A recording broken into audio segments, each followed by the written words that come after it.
permettra de déterminer, au-delà des causes du décès d'Abdoulaye Ba, les circonstances de cet événement fâcheux et regrettable, est en cours et permettra à terme d'identifier ceux qui, à un moment ou à un autre, à un niveau ou à un autre, ont eu à poser un acte quelconque, dans le sens qui a pu produire ce résultat dommageable, seront identifiés, entendus, installés éventuellement et poursuivis. Donc ce 9 février, j'ai ordonné l'ouverture de ces enquêtes, plus spécifiquement celles concernant le décès de l'étudiant Abdoulaye Ba, survenu à la suite de ces affrontements entre les étudiants et les forces de l'ordre. Les investigations ont été ciblées vers l'audition du personnel médical, les agents de sécurité du COUD, certains étudiants, certains gradés de la police nationale qui avaient en charge la gestion du dispositif et la conduite des opérations. Des constatations matérielles sur le campus social ont été effectuées. Les éléments de vidéosurveillance résultant des images capturées par des sources ouvertes, tout comme celles fixées par le Centre national de vidéosurveillance, ont été exploités et ont pu constituer les axes majeurs des investigations qui jusque-là ont été menées par la division des investigations criminelles. Au titre des dépositions, des médecins ont été entendus au niveau du centre médico-social du COUD, qui ont pu nous édifier sur les circonstances dans lesquelles le corps d'Abdoulaye Ba a pu être évacué au niveau de ce service. Des agents de sécurité du COUD ont été entendus pour nous édifier sur les circonstances dans lesquelles ils ont été informés du décès et le rôle qu'ils ont pu jouer, aussi bien dans les premiers actes de secours que dans l'évacuation du corps de ce jeune étudiant au niveau du centre médico-social du COUD. Des colocataires, autrement appelés voisins de chambre, de la victime ont été entendus et ont pu nous édifier sur ce qui a pu se passer dans la chambre quelques heures, quelques moments avant ce moment fatidique, ce moment de drame, ce moment regrettable qui a pu plonger le Sénégal dans un deuil et qui restera à jamais gravé, encore une fois, dans la mémoire collective. Toutes ces auditions, toutes ces constatations, toutes ces exploitations et toutes les réquisitions ont pu aboutir à permettre de faire un constat. Le constat qui est résulté des résultats de l'autopsie qui a été ordonnée, celui ayant résulté des différentes auditions recueillies au niveau de tout ce personnel dont nous avons donné la liste tout à l'heure. Les résultats qui sont sortis également de l'exploitation des images collectées parfois des étudiants, d'autres fois par le Centre national de vidéosurveillance, ont pu concourir à nous permettre de retenir une thèse irréfutable à ce stade de l'enquête. Je reprends pour l'illustrer le bout de phrase contenu dans le communiqué qui a été servi à la presse nationale et à l'opinion publique dernièrement, passage dans lequel on vous disait clairement que les éléments d'enquête disponibles ne permettent pas de corroborer l'hypothèse ou la rumeur selon laquelle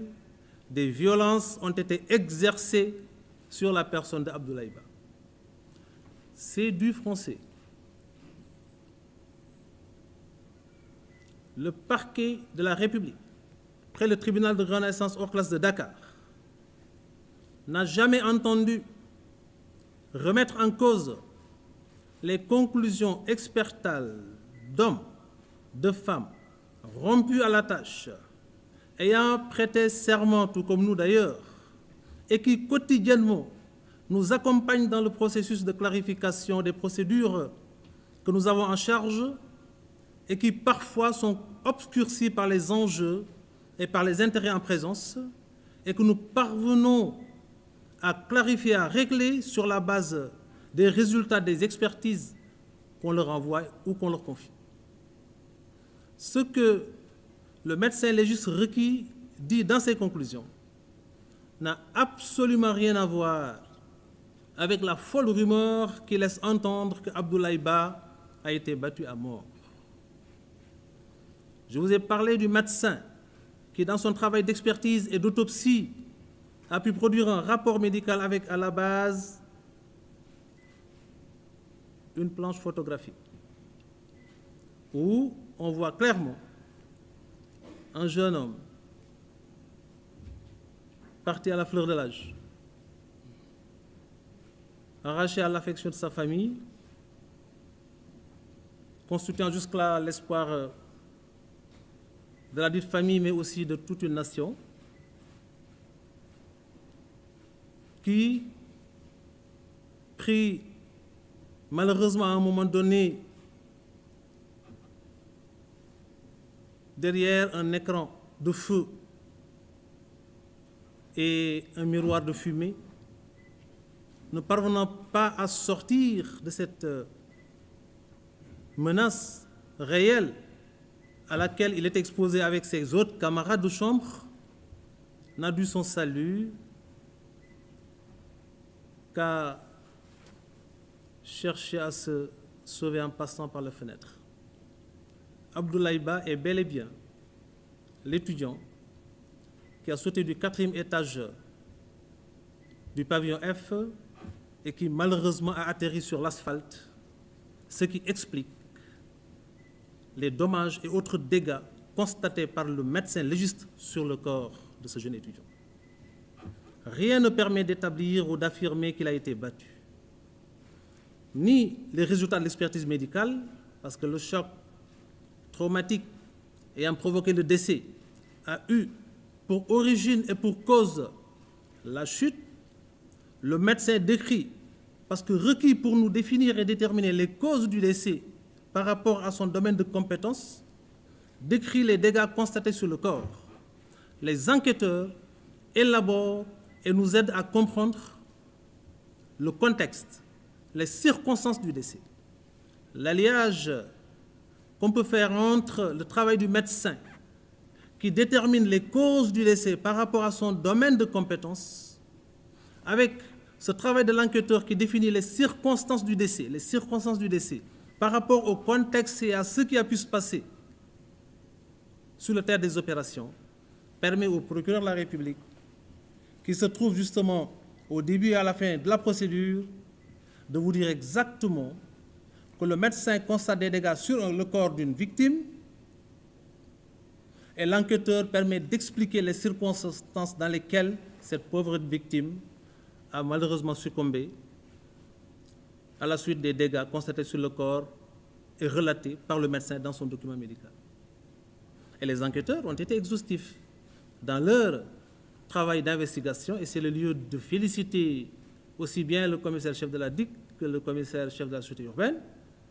qui ont pu nous accompagner et nous aider à entendre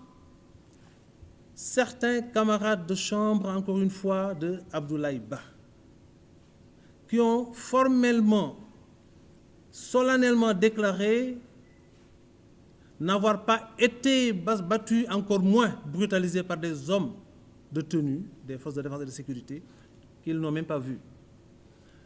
L'écran de fumée dont on a parlé tout à l'heure et le feu qui s'était déclaré à la chambre numéro 85 empêchait toute possibilité d'entrer dans le couloir de ce pavillon.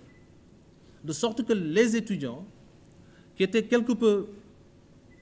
piégés dans cette chambre numéro 83 où logeait le défunt Abdoulaye Ba, n'avaient d'autre possibilité, d'autre option que de passer par la fenêtre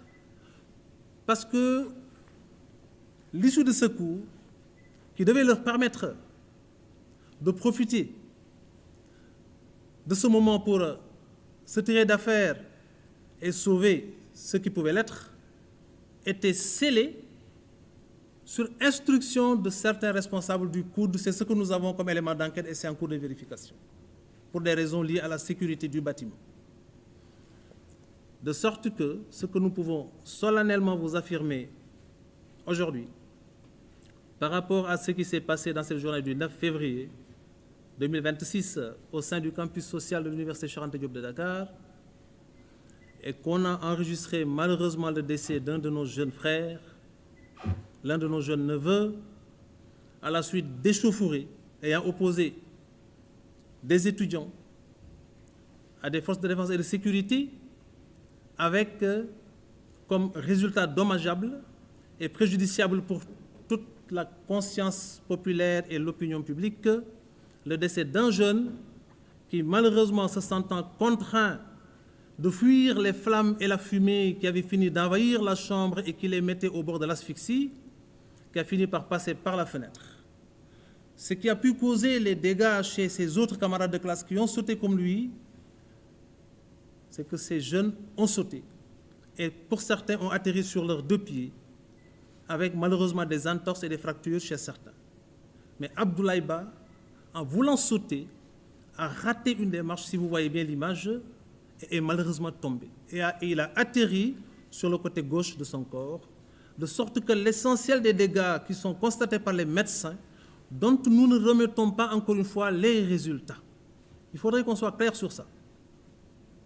Le parquet s'appuie sur la santé, sur la médecine. Nous nous appuyons quotidiennement sur nos collaborateurs médecins, qui, par le travail, nous valent beaucoup de satisfaction dans ce que nous faisons comme activité professionnelle quotidienne. Ce qu'il faut juste établir à ce niveau-là, c'est que le travail du médecin n'a rien à voir avec celui de l'enquêteur. Le médecin détermine ses causes du décès et l'enquêteur nous permet de circonscrire les circonstances. Et encore une fois, l'articulation entre ces deux techniques d'investigation, parce que autant l'enquête permet de déployer des éléments techniques, mais aussi des actes classiques d'enquête, autant l'expertise est un mode d'enquête, une technique d'enquête qui permet d'enrichir nos investigations. Donc c'est l'alliage, l'assemblage, l'articulation de toutes ces techniques d'investigation qui ont permis au procureur d'établir de façon formelle que Abdoulaye Ba n'a pas été torturé. Abdoulaye Ba n'a pas été battu parce qu'il n'y a jamais eu de contact physique entre lui et les forces de défense et de sécurité. Sa mort résulte, nous le déplorons, nous le regretterons toujours, d'une chute du 4e étage et il a atterri sur l'asphalte. Ce qu'il faut préciser à ce niveau-là pour clôturer sur ce chapitre, pour la famille, qu'Abdoulaye Ba ait été battu à mort, qu'il ait été torturé, qu'il ait chuté